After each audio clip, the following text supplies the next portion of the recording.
నమస్కారం. ఆధ్యాత్మిక సుధాసాగరం ధర్మ సందేహాలు ప్రత్యేక కార్యక్రమానికి సాదర స్వాగతం. ధర్మో రక్షతి రక్షితః. ధర్మాన్ని రక్షిస్తే ఆ ధర్మం మనల్ని రక్షిస్తుంది. ఈ ధర్మాచరణలో భాగంగా ప్రతి మాసానికి తగ్గట్టుగా ఎన్నో రకాల నోములు వ్రతాలు ఆచరిస్తూ ఉంటారు. ఇక శ్రావణ మాసం అనగానే ముత్తైదువులంతా ఆనందోత్సాహాలతో వరలక్ష్మి వ్రతాన్ని ఎంతో భక్తి శ్రద్ధలతో ఆరాధిస్తూ ఉంటారు. చారుమతి లాగానే అందరూ కూడా సిరిసంపులతో అష్టైశ్వర్యాలతో తులతూగాలని ఆశిస్తూ ఉంటారు. అయితే ప్రతి సంవత్సరం ఆచరించే వ్రతం అయినప్పటికీ కొత్తగా పెళ్ళైన వారు కొత్తగా వరలక్ష్మి వ్రతం చేయాలనుకునే వారికి ఎన్నో రకాల సందేహాలు ఉంటాయి.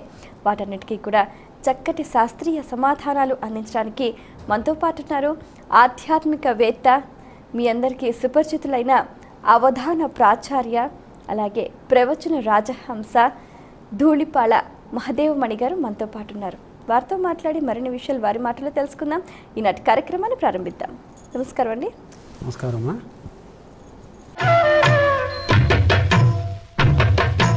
మొదటి ఉత్తరం చూద్దామండి.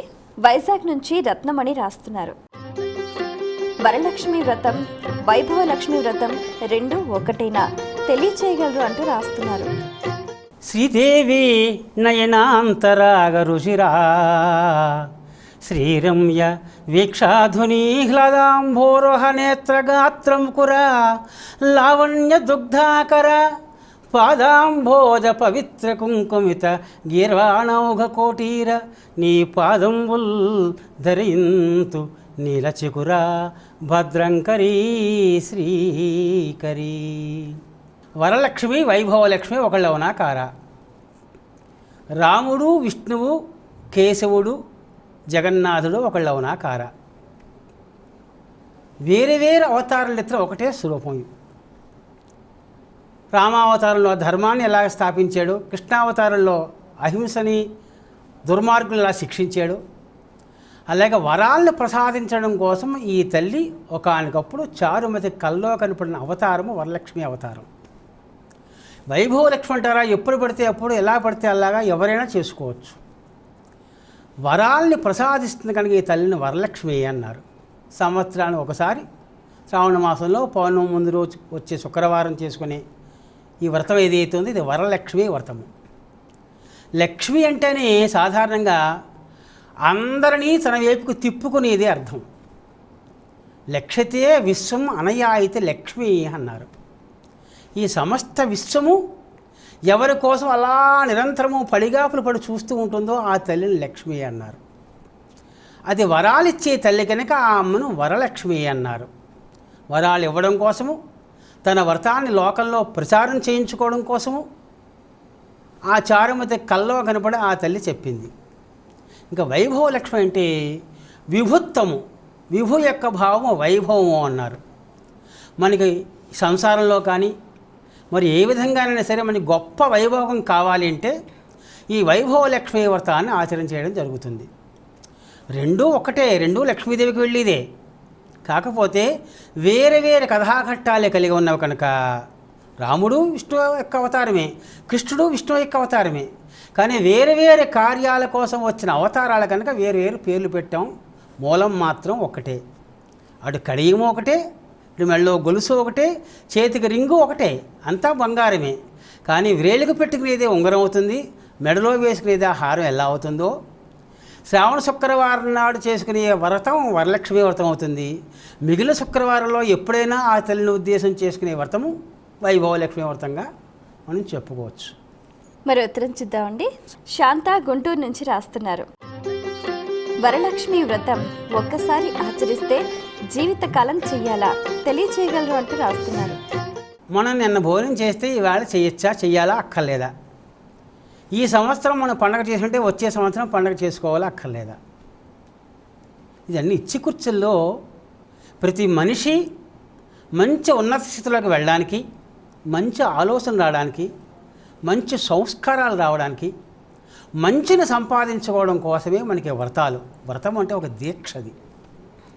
ఒక దీక్షాపూర్ణంగా మనం చేసే ప్రతి సత్కృత్యము మనకే కాదు, మనతో పాటు ఉన్న వాళ్ళకి, మనతో పాటు నివసించే లోకానికి, సమస్త విశ్వానికి శ్రేయస్సు కలగజేస్తుంది. ఆ పద్ధతిలో ఆలోచిస్తే నిన్నటి రోజే ఇవాళ రోజు గడిచినా ఇవాళ పొద్దున్నే కూర్చుని దేవజపం చేసి తీరాలి, దేవతారాధన చేయాలి. క్రితం సంవత్సరంలాగా ఈ సంవత్సరము ఖచ్చితంగా వ్రతాదులు ఆచరించి తీరాలి. గణపతిని అర్చన చేయాలి, లక్ష్మిని అర్చన చేయాలి, శివుణ్ణి అర్చించాలి, కేశవుణ్ణి అర్చించాలి. ఇది మన సంప్రదాయంలో ఒక భాగము. ఆయా కాలాల్లో ఆయా దేవతలకు చేసే అర్చన మూలంగా మనకి అన్ని విధాలా కూడా మన జీవితాలు సంపత్కరాలు అవుతాయి, సుసంపన్నాలు అవుతాయి. కనుక ఈ సంవత్సరమే కాదు, ఆ తల్లే చెబుతుంది, వరలక్ష్మీ దేవత చెబుతుంది, మాసే మాసే వర్షే వర్షే, ప్రతి సంవత్సరంలోనూ కూడా నా పూజ చేసుకున్న వాళ్ళకి నేను సమస్త వైభోగాలు ఇస్తాను, వాళ్ళ కోరికలు తీరుస్తాను అని వరాలు ఇచ్చే ప్రత్యేకమైన మతల్లిక కనుక ఆ తల్లి వరలక్ష్మి అవుతోంది. ప్రతి సంవత్సరం చేసి తీరవలసిందే. మనం మానవుల కనుక లక్ష్మీ అనుగ్రహం కావాలి అనుకునే వాళ్ళం కనుక, లక్ష్మీ అనుగ్రహం లేకపోతే ఎవరు ఉండలేము కనుక ప్రతి సంవత్సరము చేసి తీరవలసిందే వరలక్ష్మీ వ్రతము. మరి ఉత్తరం చూద్దామండి. జ్యోత్స్న ఈమెయిల్ ద్వారా రాస్తున్నారు, వరలక్ష్మి వ్రతం పుట్టింటికి వెళ్ళి ఆచరించవచ్చా, తెలియచేయగలరు అంటూ రాస్తున్నారు. ఒక నమస్కారం కానీ, ఒక వ్రతం కానీ, ఒక దీక్ష కానీ, ఏదైనా ఒక యజ్ఞం కానీ, ఏదైనా ప్రాదేశికపు మాహాత్మ్యాన్ని బట్టి దాని విలువ పెరుగుతూ ఉంటుంది. అత్తింటిలో కంటే పుట్టింటిలో చాలా సౌకర్యాలు ఉంటాయి. పుట్టింట్లో ఈ పిల్ల చేయకపోయినా ఆ తల్లి తండ్రి మిగతా అన్నయ్యలు చెల్లెళ్ళు చూసుకుంటారు. అత్తింటిలో అన్ని బాధ్యతలు తానే వహించుకుంటూ చేసే వ్రతంలో గబుక్కున అతిథులకి అభ్యర్థులకి సేవలు చేయడంతో దాంతో కొంచెం వ్రతము సుసంపన్నం కాకపోవచ్చు, అలా చేసుకునే వాళ్ళు ఉన్నారు. కానీ పుట్టింటికి వెళ్ళి చేసుకుంటే ఎక్కువ సౌకర్యం ఉంటుందని చెప్పడం తాత్పర్యం తప్ప, ఎంతకాలం పుట్టిల్లు ఉంటుంది? ఎవరైనా ఎదగవలసిందే, వీళ్ళు తల్లులు కావాల్సిందే కదా. సాగినంత వరకు పుట్టింటికి వెళ్ళి చేసుకుంటే మంచిదే. అలాగని ఈ భర్తని పిల్లల్ని ఏడిపించి పుట్టింటికి వెళ్ళి చేసుకుంటే గొప్ప జరిగిపోతుందని మాత్రం అనుకోక్కర్లేదు. ఆ తల్లికి ప్రాదేశిక భేదం లేదు, ఒక దేశ భేదం లేదు, కాలభేదం లేదు, జాతి భేదం లేదు, వ్యక్తి భేదం లేదు, ఏ భేదము లేదు. ఎక్కడైనా ఆనందంగా మీరు చేసుకుంటూ 10 మందిని పిలుచుకుని 10 మందికి ప్రసాదాలు ఇచ్చుకొని 10 మందిని ప్రేమగా చూసుకుంటూ చేసే వ్రతం ఏదైతే ఉందో ఆ వ్రతము ఎక్కడ చేసుకున్నా ఒకటే. పుట్టింట్లో చేసుకుంటే మంచిదే, కాకపోతే ఎక్కడ చేసుకున్నా వ్రతం అంటూ ముఖ్యం తప్ప అక్కడ ఇక్కడ అని భేదం లేకుండా హాయిగా చేసుకోవచ్చమ్మా. మరి ఉత్తరం చూద్దామండి. రాజమండ్రి నుంచి కళ్యాణి రాస్తున్నారు, వరలక్ష్మి వ్రతంలో ముఖ్యమైనది కలశమా, విగ్రహమా, పసుపు రూప, తెలియచేయగలరు అంటూ రాస్తున్నారు. విగ్రహమా, పసుపు రూప, తోరణమా, ప్రతిమ, అసలు వీటి అన్నింటికంటే ముఖ్యము భక్తి ముఖ్యము, చిత్తశుద్ధి ముఖ్యము.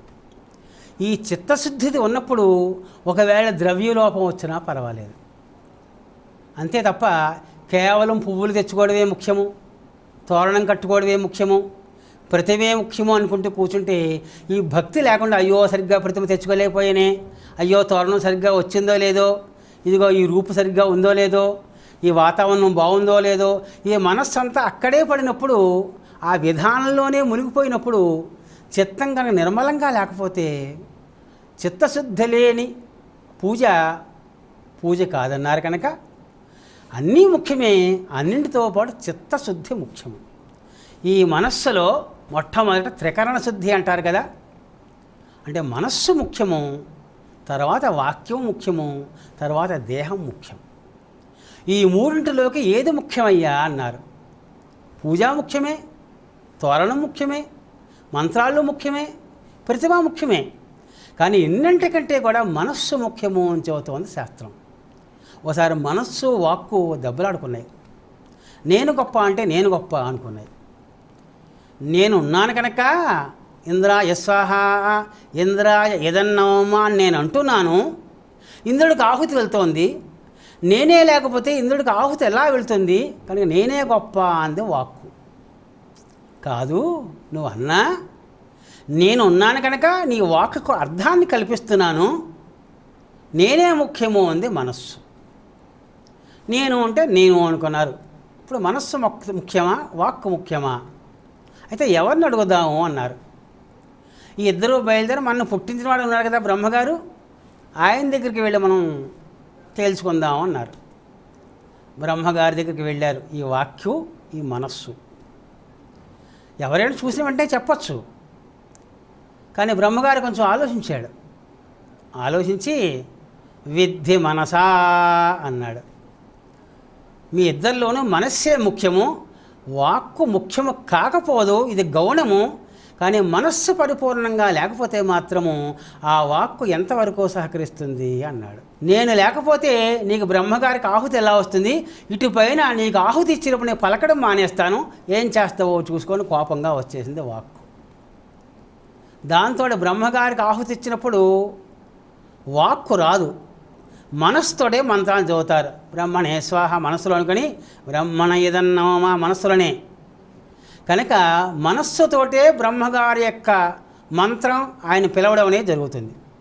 మొత్తం బ్రహ్మగారి తేల్చి చెప్పింది ఏమిటి? మనస్సు గొప్పది అన్నారు. ఇప్పుడు ఆ దృష్టి ఆలోచిస్తే ఇటు తోరణం గొప్పదా, లేకపోతే ప్రతిమ గొప్పదా, పూజా విధానం గొప్పదా అనుకుంటే ముందు మనస్సు గొప్పది, అలా ఉంచుదాం. ఆ తర్వాత ఏదో దేవతా ప్రతిమ లేకపోతే, మంచి ప్రతిమ లేకపోతే దానికి మనకు ఆకర్షణ కావాలి. ముందు ఆకర్షణగా ఉన్నప్పుడు మాత్రమే మన మనస్సు అక్కడ లయం అవుతూ ఉంటుంది. అదే ఆకర్షణ లేకపోతే మనస్సు లయం కాదు. కనుక ఆకర్షణ కలగాలంటే మంచి ప్రతిమ కావాలి. తర్వాత పూజా ద్రవ్యాలు కూడా మంచి ఆకర్షకంగా ఉండాలి. తోరణం కూడా మంచి ఆకర్షణగా కట్టుకో, ఏదో ఇంత రొట్ట కట్టేసుకోవడం కాదు. ఒక తెల్ల పువ్వు తర్వాత ఒక ఎర్ర పువ్వు, ఎర్ర పువ్వు తర్వాత ఒక పచ్చ పువ్వు, ఇలాగా అందంగా 9 బంధాలతోటి ఏర్పాటు చేసిన తోరణం ముఖ్యమే. అయితే ఇవన్నీ ముఖ్యాలు, మనస్సు ముఖ్యతము అన్నారు. అందుకని అన్నీ అవసరమే, అన్నింటిలోకి మించిన అవసరం ఏమిటయ్యా అంటే మనస్సు అని తెలుసుకుంటే అక్కడ మీ సందేహం తీరుతుందమ్మా అని చెబుతాం. మరి ఉత్తరం చూద్దామండి. కోమలి ఈమెయిల్ ద్వారా రాస్తున్నారు. వరలక్ష్మి వ్రతంలో ఏనుగు బొమ్మలు పెట్టాలంటారు, ఎందుకు తెలియచేయగలరు అంటూ రాస్తున్నారు. సాధారణంగా ఏమవుతుందంటేనమ్మా, ఒకళ్ళకి నచ్చిన పని వాళ్ళు చేస్తుంటే అది సిద్ధాంతం అయిపోతుంది, వాళ్ళ సారాంశం అయిపోతుంది, అదే ప్రమాణం అయిపోతుంది. వరలక్ష్మి వ్రతానికి ఏనుగు బొమ్మలకి ఏమైనా సంబంధం ఉందా? సంబంధం లేకుండా ఎందుకు పెట్టాలి? విఘ్నేశ్వర పూజకి ఎందుకు ఏనుగులు పెట్టరు? వరలక్ష్మి వ్రతానికి ఎందుకు ఏనుగు పెట్టాలి? ఏ లక్ష్మీ వ్రతానికైనా పెట్టచ్చు కదా ఏనుగు బొమ్మలు, ఒక వరలక్ష్మి వ్రతానికి ఎందుకు పెట్టాలి? ఈ ఆలోచన లేకుండా మాత్రం ఎవరో ఒకళ్ళు చేస్తున్నారు, కొంచెం అందంగా ఉంటుందని వాళ్ళు దొరికాయి, ఆ వాటిని పెట్టారు, పెట్టాలని శాసనం చేసేస్తున్నారు.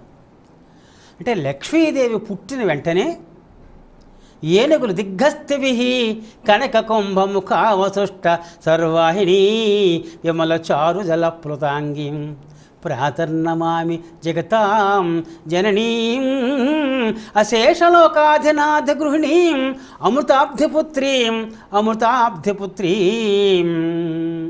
అన్నారు శంకర భగవత్పాదులు. ఆ తల్లి పుట్టిన వెంటనే ముందు శుద్ధి చెయ్యాలి. ఏ ప్రాణులైనా శుద్ధి చేయాలి పుట్టిన వెంటనే. అదే కాక మామూలు జంతువులు వాటిది గడ్డితో శుద్ధి చేస్తారు.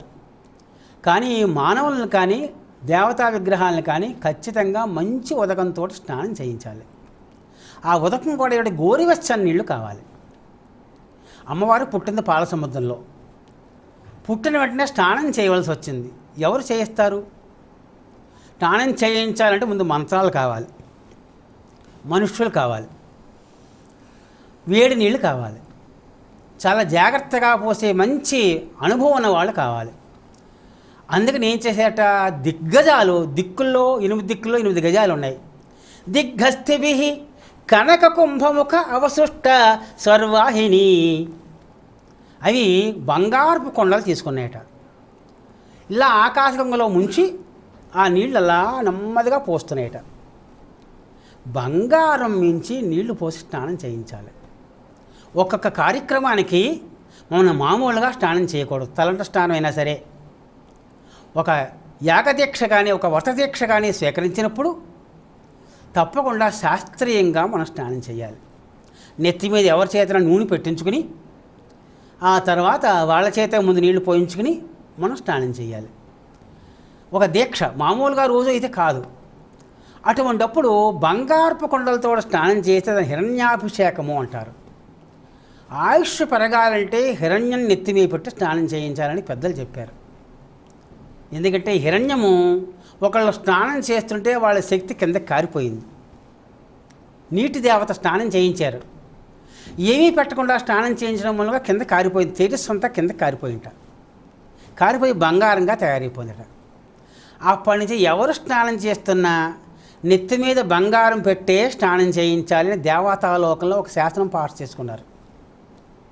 ఇప్పుడు మహాలక్ష్మీదేవి పుట్టింది. మరి వరలక్ష్మీదేవి పుట్టింది. వరలక్ష్మి మహాలక్ష్మి ఒకళ్ళే కదా. మరి పుట్టిన వెంటనే ఎవరు వస్తారు? 8 గజాలు వచ్చాయి. కనక కుంభాలు బంగారు కలశాలు తీసుకున్నాయి. ఆ వేళ ఈ తల్లి కోసము ఆకాశంలో నీరు గోరువెచ్చ నీళ్లుగా మారిపోయాయి. కనక కుంభ ముఖ అవసృష్ట స్వర్వాహిని, ఆకాశంలో జలాన్ని స్వర్వాహిని జలాలు ఇలా ముంచి అలా నెమ్మదిగా పోస్తున్నాయి. గబుక్కని దివాళం చేయకూడదు. చాలా ఉక్కిరి బిక్కిరి అవ్వకుండా చాలా జాగ్రత్తగా పోయాలి. సర్వాహిని విమల చారు జలప్లుతాంగి, అలా స్నానం చేస్తే ఒళ్ళంతా చాలా శుభ్రపడి దివ్యమైన తేజస్సు వచ్చింది. ఆ వేళ ఆ లోకనాయకికి, ఆది కుటుంబునికి, ఆ తల్లికి స్నానం చేయించిన ఘనత ఆ ఏనుగులకి దక్కింది, అష్టదిగ్గజాలకి దక్కింది.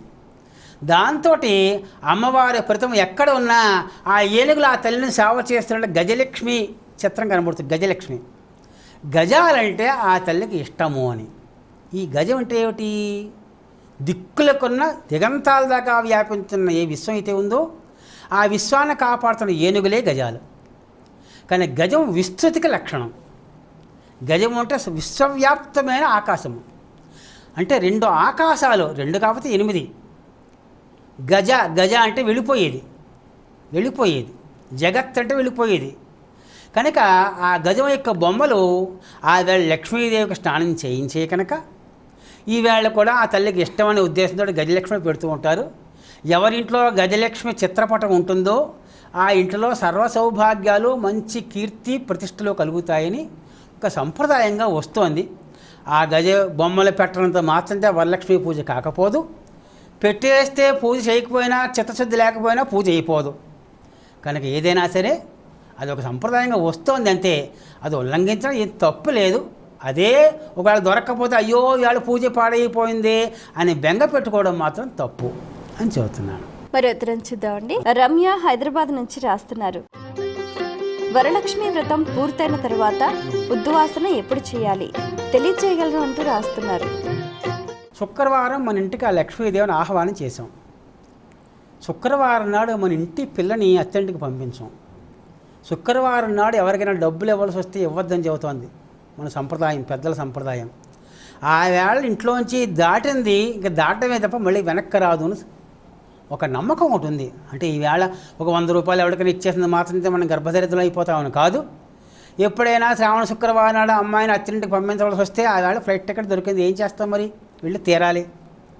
అంత మాత్రం చేత సిరు సంపదలు పోతాయని కాదు. అలాగే లక్ష్మీదేవిని మనం శుక్రవారం మన ఇంటికి ఆహ్వానం చేసుకున్నాం కనుక సుస్థిరా భవమే గేహి సురాసుర నమస్కృతే, ఏమని పిలుస్తున్నాం? అమ్మా ఈ ప్రతిమలో నువ్వు వచ్చి యావత్ పూజావసాన పర్యంతం కొంతమంది అంటున్నారు, కొంతమంది అంటం లేదు. సుస్థిరా భవమే గేహే, అమ్మా నిత్యము నా ఇంట్లో ఉండమ్మా, ఎప్పుడు స్థిరంగా ఉండమ్మా అని పిలుస్తున్నావా? కానీ పూజ అయిన వెంటనే యథాస్థానం ఉద్వాసయామి, అమ్మా నువ్వు ఎక్కడి నుంచి వచ్చావు అక్కడికి వెళ్ళిపోతల్లి అంటున్నావా? ఏమిటి దీనికి తేడా? ఆ తల్లి సుస్థిరంగా మన ఇంట్లో ఉండాలి అనుకోవడం ఐశ్వర్యం కోసం అంటున్నాం. సౌభాగ్యము, సౌందర్యం, కీర్తి అన్నీ మంచి పనులు జరగడం కోసం. మరి ఆ తల్లి ఉంది అంటే మనం భోజనం పెట్టాలి.